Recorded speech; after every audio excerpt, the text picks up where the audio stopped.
With example 6, 100, hopefully again, is a recognizable perfect square. That comes from factors 10 times 10. Now we have to be a little more careful here with our variables. X squared, we know, would be x times x. Y cubed, however, means there are 3 bases of y.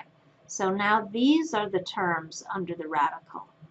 Anything that I could write as a perfect square, I'm going to do that. So 10 times 10, that's a perfect square. X times x, that's a perfect square.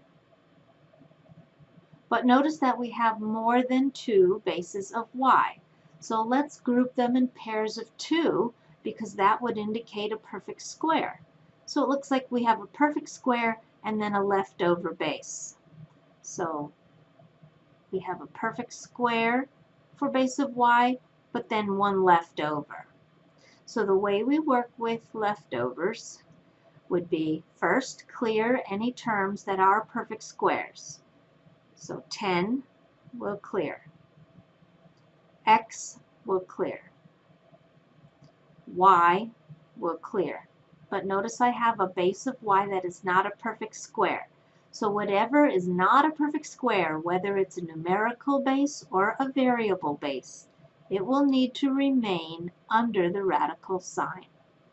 So our final simplification here is 10xy times the square root of y. To simplify these radicals, we're going to look for perfect square factors. Well, the number 50 is not a perfect square. So one thing that I suggest is we set up what's called a factor ladder. We're going to divide 50 by prime numbers, and I believe we've done this in some previous videos. So it ends with 0, so it's even. I could divide by 2. 50 divided by 2 leaves 25.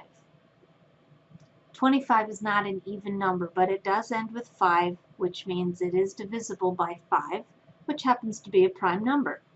25 divided by 5 leaves 5. 5 can also be divided by 5, leaving 1. So now what we're really interested in finding over here in this set of prime factors is if there are any 2 of a kind. And here we have 5 times 5, that would be 25. This factor of 2 is on its own. What we have actually generated here are the factors that belong under the root to use our product rule. So I can go back to the original square root of 50 and say another way to write that using product rule is the factor of 25 and a factor of 2 under the square root symbols. This is helpful now because I know that 25 originally over here came from the identical factors 5 times 5. So 25 will clear the radical as 5. 2 does not come from perfect square factor, so it will remain under the radical.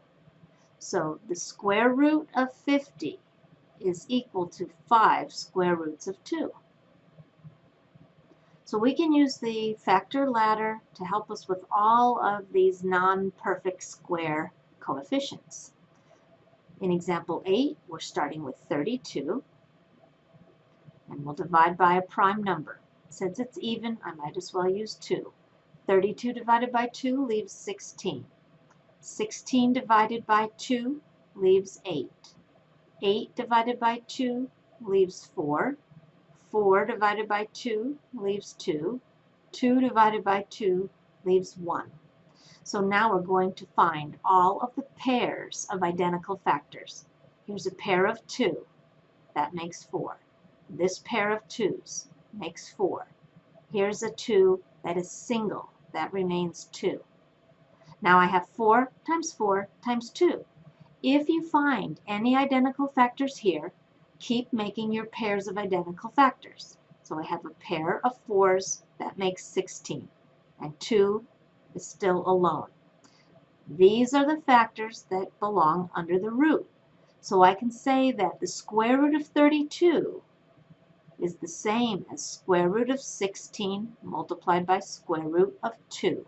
The benefit here is that 16, we can easily see, is a perfect square that comes from the identical factors 4 times 4. So 16 will clear the radical as 4, but 2 will remain under the square root. But that's not all we have in this problem. We have some variables written out as well. So one quick way to work with those variables is to divide them by the index. So if I break them apart, first of all, I've got my x squared, I have y to the 7th, and I have base of z cubed. 2 divided by our root of 2 leaves exactly 1. So that means the base of x completely clears the radical. Let's do the same division with y. We're taking the exponent 7 and dividing 7 by the index of 2. That leaves 3 remainder 1. So 3 is the amount of that base that will clear the radical. So y cubed will clear the radical, but the remainder is the exponent with that base that remains under the radical. So under our radical, y to the power of 1 must remain. So when you do this very simple division, the first value tells you what exponent belongs with that base to clear the radical, and the remainder is the exponent that remains under the radical. Let's try it now with the base of z. So 3 is going to be divided by index of 2. 3 divided by 2 is 1, remainder 1. So 1 is the exponent for z that clears the radical, but 1 is the exponent for z that remains under the radical. So it looks like we have a very long answer here. Let's put everything in the proper standard form. So standard form means to write the terms that have cleared the radical first. So let's find the terms that have cleared. 4x, y cubed, and z. Starting with the numerical coefficient, I will write 4 first, and then alphabetically I'll write the variables. X, y cubed, z. And then we'll look for everything that remains under the radical. So it looks like we've got 2, y, and z. So those are the terms that are going to remain under the radical, starting with the numerical portion first, and then alphabetically write your variables. So here's our final answer. We can say that the square root of 32x squared y to the 7th z cubed simplifies as 4xy cubed z times the square root of 2yz. So it is kind of a lengthy answer, but just break it down, starting with the numerical coefficient first, make your factor ladder, find all the identical pairs. Then work through with the variable bases using this division technique. For example 9, we have a 153a to the 4th b cubed all under a square root. So I'll start with the numerical portion, 153. Now that is not an even number. It doesn't end with 5. So we need to think of some prime number besides 2 or 5 to divide by. Well, I know that 1 plus 5 plus 3 makes 9, and that's divisible by 3. So this number should also be divisible by 3. Okay. So 3 goes into 15 5 times, 3 goes into 3 1 time. Divide 51 by a prime. 5 plus 1 makes 6. So if the sum of these digits is divisible by 3, then that number is also divisible by 3. So 3 goes into 5 once with 2 left. 3 goes into 21 7 times. Again, this is not even. It doesn't end with 5, but 7 plus 1 is 8. That's not divisible by 3. So this time it looks like 17 is a prime number, so it can be divided by itself, leaving 1. Looking off to the side, I can see I have an identical set of factors. 3 times 3 would make 9. 17 by itself is still 17. So 9 and 17 are the factors of 153. So I'll begin to rewrite the problem. So it will now equal square root of 9 times square root of 17. And then we have our variables, a to the 4th and b cubed. 9 will clear the radical as 3. 17 remains under the radical. To work with our variable bases, remember we are taking the exponent and dividing it by the index of 2 because these are square root.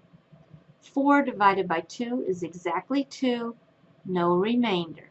That tells us that that base of a will clear the radical with an exponent of 2. With b cubed, 3 is divided by the index of 2. That gives us 1 remainder, 1. So 1 is the exponent for b that clears, but this time we do have some base of b that remains under the radical, and the exponent for what remains is 1. So let's clear this up. All the terms that have cleared the radical, here they are. That's 3a squared b. What remains under the radical, that would be 17 and b. So that leaves 17b under the square root. Here's our final answer. In our next problem, we have the square root of 250. So I'm starting with 250. It ends with 0, so I know it's an even number. I could either use 2 or 5. I'll go with 5.